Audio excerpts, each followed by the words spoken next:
ಇದು ನಮ್ಮ marriage certificate.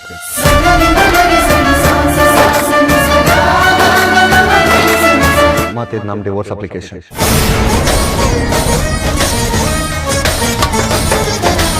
ಎರಡೂ ಡಾಕ್ಯುಮೆಂಟ್ಸ್ನ ಭದ್ರವಾಗಿ ಎತ್ತಿಡು. ಮನೆಯವ್ರ ಕೈಗೆ ಯಾರಿಗಾದ್ರು ಸಿಕ್ಕಿದ್ರೆ ನಮಗೆ ಕಷ್ಟ ಆಗುತ್ತೆ. ನಾಳೆ ಲಾಯರ್ ಆಫೀಸ್ಗೆ ಹೋಗ್ಬೇಕಾದ್ರೆ ಎರಡೂ ಮರೀದೆ ಎತ್ಕೊಂಡು ಹೋಗ್ಬೇಕು.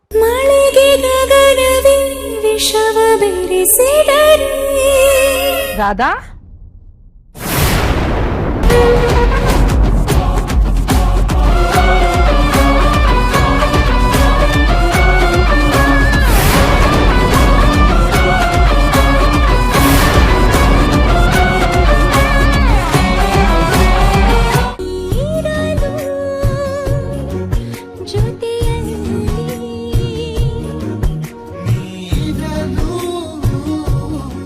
ನೋಡಿ ನಿಮ್ಮ ಸ್ಟಾರ್ ಸುವರ್ಣ ಹಾಗೂ ಜಿಯೋ ಹಾಟ್ ಸ್ಟಾರ್ ನಲ್ಲಿ ಮಾತ್ರ.